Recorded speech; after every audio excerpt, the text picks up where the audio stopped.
Welcome back everyone for another Evertail guide video. So today I'm going to be addressing a question that I get occasionally, which is like, how do you have so many limit break potions on my account? And I decided to just like make a video on it to help out the newer players.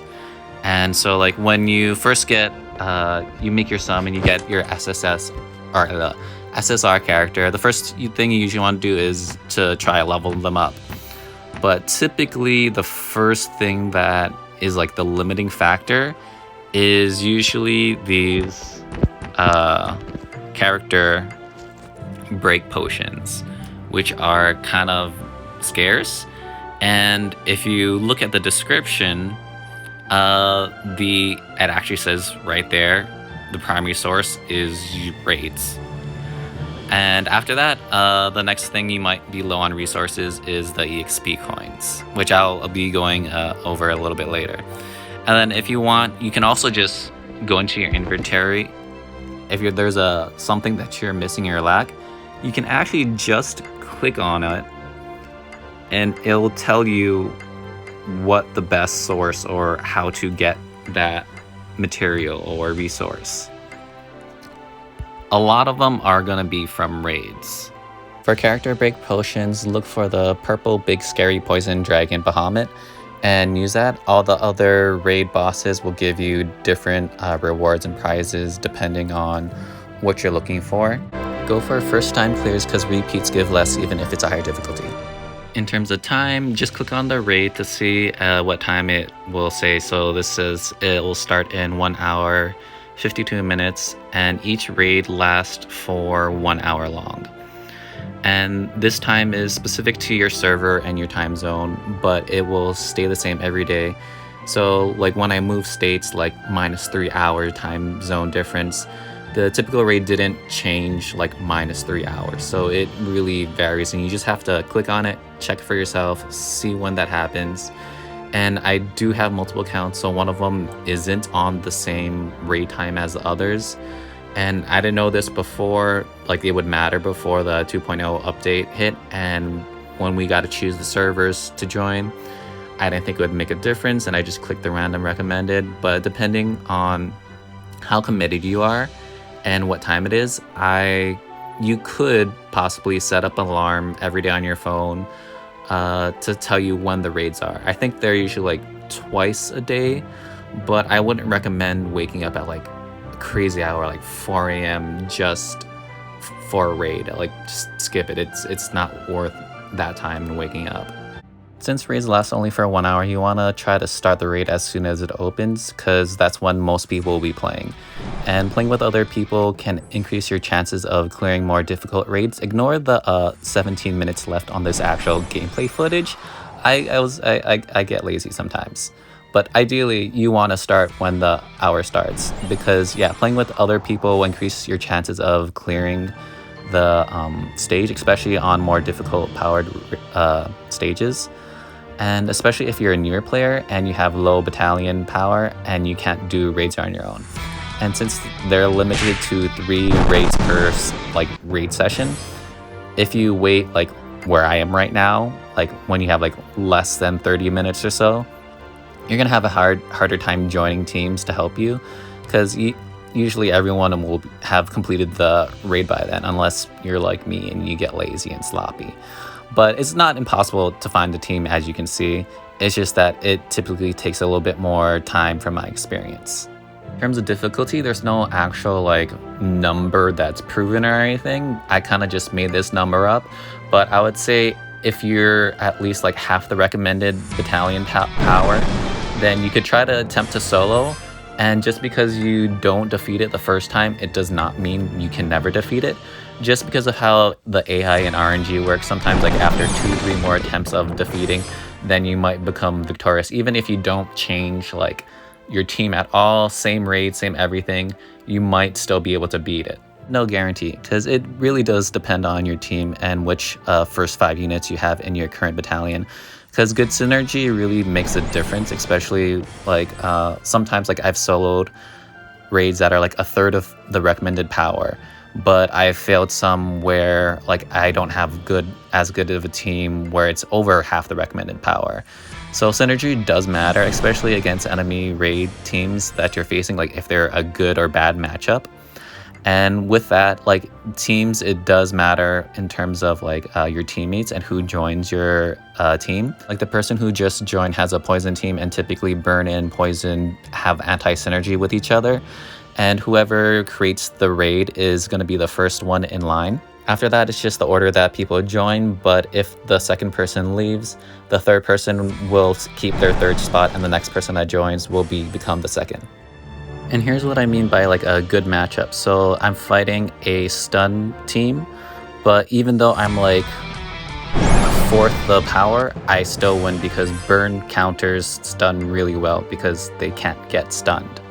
Since this is like the very beginning of the hour, you can see there are a lot more people online and a lot more teams to join really quickly, and it's much faster to just jump into a raid. If you're relying on a team to help pass a raid, I would recommend to be at least 1/6 the power recommended. That way 2 more people can join at like 1/6 that strength, and collectively you'll be at least half that recommended power. You can do some guesstimation like 80, 40, then a third of that, maybe like 12, 15.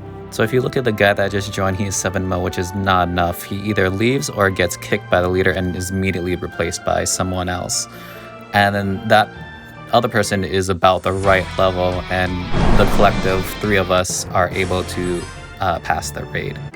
If you're way under that 1/6 recommended amount that I just threw out there, I would not recommend joining a party where other people are trying to go like 1/6, 1/6, 1/6 to make that up over half.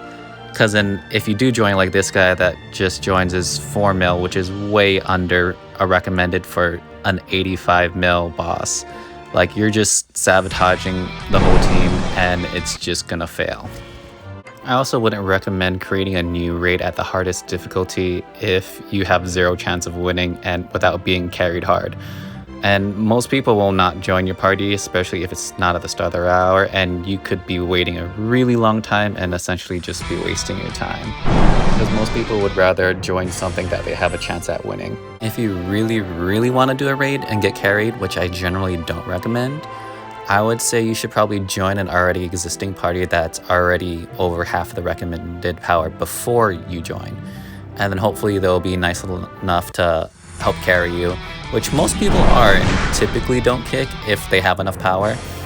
But if there's no like overpowered teams already made and you've just been waiting, it is okay to just do the first few raids that require lower level and lower power, because those are specifically designed for you, and you don't want to ruin the game for other people who have invested more time into making their account stronger just because you want to be carried and you want free stuff. Even though you haven't really worked for it. Like, easier modes exist for a reason.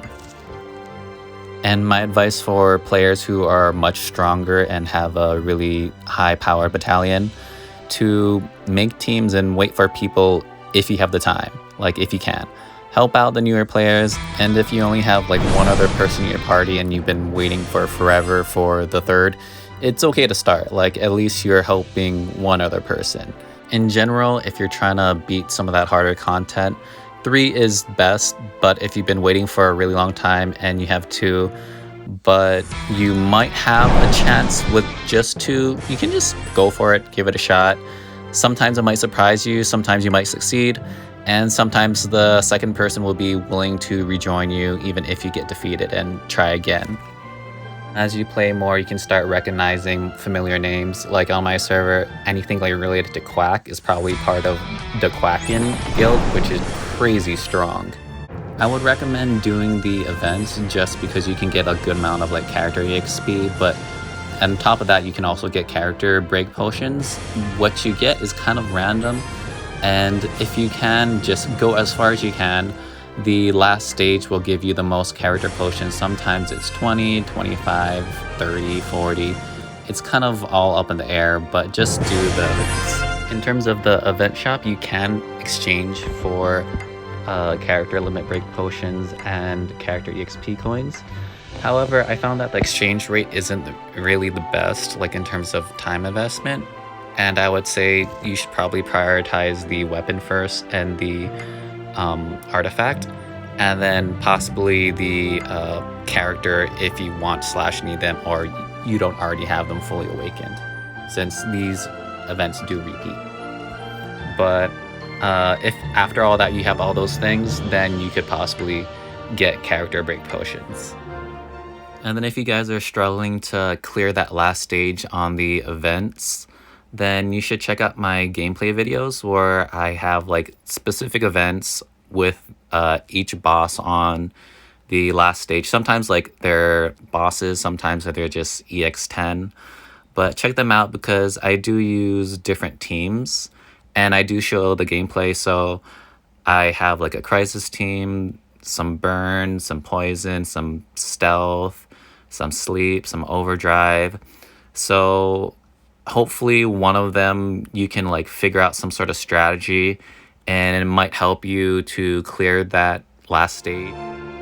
Depending on what guild you're in, if it's ranked high enough, then you can participate in other game modes like War of the Realm. But it's not for everybody. But if you are able to, you can have the chance to get daily limit break potions from these game modes. However, it's not really beginner friendly because it's only for the top so many guilds, and the same goes for the Alliance Wars. And thankfully, it's not like the major source of character break potions. And so just stick with raids and just focus on those. So you guys might be wondering what's the best way to get character EXP material. And for that, I think the best way is right here in the exploration. Like if you just go there, you get, let's see, 2.6. You can do it 3 times per day, 2.6 and 2.6. Like compared to everything else, like if you don't do anything else for your dailies and you need character EXP, that's where I would go. Because let's just like run through other stuff like that. 960, which is like a good amount, but it's definitely not as much. And this is 100. 100's like barely anything. And then let's go to your summons. Let's see, that's 78. That's not that much. Another 78, but you do get like a random chance to get like the character limit break potions. So it's still valuable, but in terms of character EXP, yeah, it's 78. It's not that much. It's not really anything crazy. What you can do is like, if you see up there, like I have like 5.7 mil friendship summons.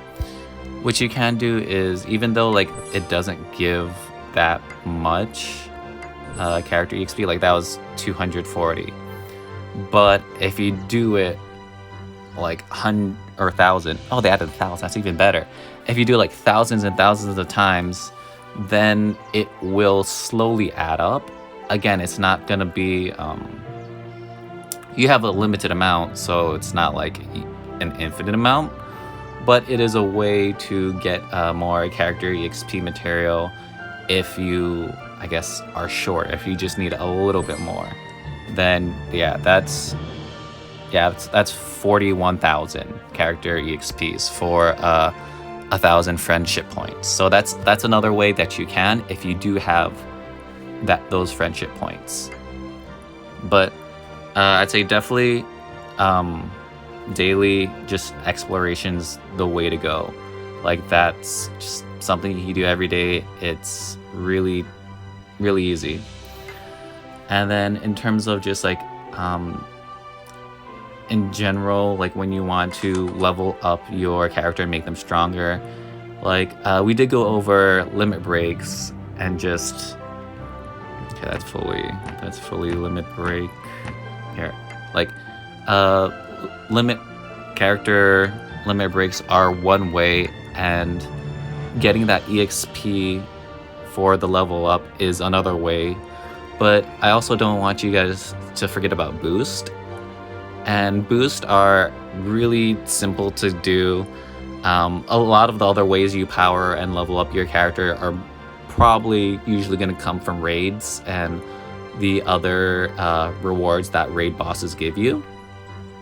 But I would say for boost, at least level them up to 100 because it's so cheap, and because like you start off with like costing only 1 per boost. I would recommend just boosting your characters up to at least 100, because like look at that, yeah, all the way to 99. It only takes one boost. After that, when you get higher, then it starts taking 121. But or like yeah, it just scales, like yeah, it just scales the higher number boost. But at least get to 100 because it's so cheap and it boosts your character. And there's also potential, which just straight up raises your stats and stuff. And mastery is more for specific lineups and like who you're fighting against, which you could kind of like, there's not really a really right or wrong way to do it depending on your character, like if they're a tank or if they're DPS, if you want a mid-max, which is like usually preferable. But even if you just like evenly distribute it out, it still works. Mastery is a thing. And then you also don't want to forget about your weapon as well. That also has its own limit breaks, awakenings, boosts, level, potential, etc. A lot of which you can get from raids again. But I'd say like in terms of weapons are much easier to fully awaken compared to characters. Like I have a lot of these you might summon for them, but there are a lot of weapons that you can just get from events alone. Like look at that event has come back so many times, and I don't always even get all the weapons. But yeah, you can get fully awakened weapons pretty easily. So I'd say like I would actually start off with a fully awakened weapon and raise that up, just because fully awakened stuff for weapons are just so easy to get, and they're much easier to level up and invest in.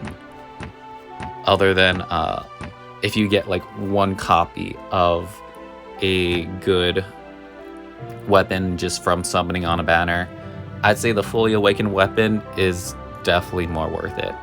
And later on, I might go into a video about weapons and typing and like their effects and stuff. But yeah, just for now, just think about fully awakened weapons, boost them up, make sure they match the weapon type so that you can actually get that benefit. And I think the last thing I would say is fully awakened characters. I'd say the very last thing you should worry about is probably fully awakening characters, which is only for highly invested characters. And I only recently started doing them myself because of the high number of soul stones that you are trying to do to gamble to get the fully awakened versions, which is trying to pull the same SSR 5 times. And then in terms of soulstone advice, I would say check out my how to be a free-to-play whale video, and check it out. Update 404k soulstones. That's a crazy amount. That's like, I think that's like almost double the amount that I had for when I made the video originally. And I'm also hoarding as well since last year November. I still have all these, a lot of stuff saved. But we can do even better with 448k on the overdrive account. Sorry, I just wanted to show it off. I'm pretty proud about that. And check out the how to be a free-to-play whale video if you want to have not maybe as many soul stones as I do, but to build up to have that like a lot of soul stones so that you can roll on characters. And thanks for watching. Subscribe if you can. Let me know if the video was helpful. And tell me down in the comments what kind of video do you want to see next. And I will see you all in the next video, and take care. Bye.